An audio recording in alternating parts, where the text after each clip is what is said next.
Imagine করেন একটা দেশে কারেন্সি ভ্যালু এতটাই ক্র্যাশ করছে যে $1 কিনতে আপনাকে 14 লাখ রিয়াল খরচ করতে হচ্ছে। ইয়েস, আমি ইরানের কথা বলছি। গত 2 সপ্তাহ ধরে পুরো ইরান যেন একটা ব্যাটল ফিল্ড। অলমোস্ট 200 সিটিতে প্রোটেস্ট ছড়িয়ে পড়ছে। অফিসিয়াল রিপোর্ট অনুযায়ী নিহতের সংখ্যা 70 হলো, গ্রাউন্ড লেভেল ইনফরমেশন বলছে এই সংখ্যাটা 400+।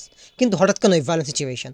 আর ডোনাল্ড ট্রাম্প কেন এই আগুনে ঘি ডালতে চাইছে? Let's dive into the details. গল্পের শুরুটা কিন্তু কোনো পলিটিক্যাল এজেন্ডা থেকে হয়নি, এটা ছিল মূলত সার্ভাইভালের লড়াই।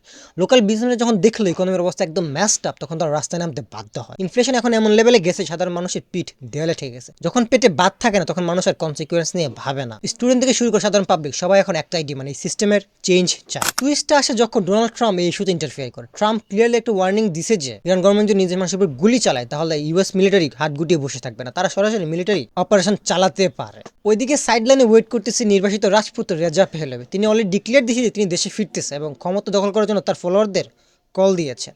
এখন প্রশ্ন হচ্ছে, ট্রাম্প কি আসলে ভেনেজুয়েলার মতো ইরানও একটা রেজিম চেঞ্জ করতে যাচ্ছে? অনেকেই প্রশ্ন করছে এতবার ম্যাস মুভমেন্টের পরে কিভাবে খামেনি সরকার টিকে আছে। এর সিক্রেট হচ্ছে তাদের ডিফেন্স মেকানিজম। ইরানের সবচেয়ে পাওয়ারফুল ইউনিট হচ্ছে আইআরজিসি বা রেভলিউশনারি গার্ডস। গত 40 বছর ধরে তারা পুরো সিস্টেম এমনভাবে ডিজাইন করছে যেখানে সেনা অভ্যুত্থান বা ইন্টারনাল কু হওয়া অলমোস্ট ইম্পসিবল। বাংলাদেশে যেমন জুলাই গণঅভ্যুত্থান আর্মি শেষ পর্যন্ত জনগণের সাথে সলিডারিটি দেখিয়েছি, ইরান সেটা করা খুবই টাফ, কারণ ইরানের চেইন অফ কমান্ড অনেক বেশি রিজিড। তবে ট্রাম্প চাইলেই কিন্তু হুট করে অ্যাটাক করতে পারবে না, কারণ এনার কাছে একটা রেড কার্ড আছে, সেটা হচ্ছে strait of Hormuz. Global wealth সাপ্লাইয়ের বড় একটা অংশ এই পথ দিয়ে যায়। ইরান যদি স্রেফ এই রাস্তাটা ব্লক করে দেয়, তবে পুরো ওয়ার্ল্ড ইকোনমি শাটডাউন হয়ে যাবে। তখন ট্রাম্পকে নিজ দেশের মানুষের কাছে জবাবদিহি করতে হবে। কিন্তু ট্রাম্প তবে আনপ্রেডিক্টেবল, তার ডিকশনারিতে ইম্পসিবল বলে কিছু নেই। সো আলটিমেটলি কি হতে যাচ্ছে? একদিকে ইসলাম শাসন ব্যবস্থা, অন্যদিকে রাজতন্ত্রের হাতছানি। মাঝখানে পরে সাফার করছে সাধারণ ইরানের সিভিলিয়া। আপনার কি মনে হয় ট্রাম্পের এই মিলিটারি ইন্টারভেনশন কি ইরানের জন্য কোনো পজিটিভ সলিউশন নিয়ে আনবে, নাকি পরিস্থিতি আর ওয়ার্স্ট করবে?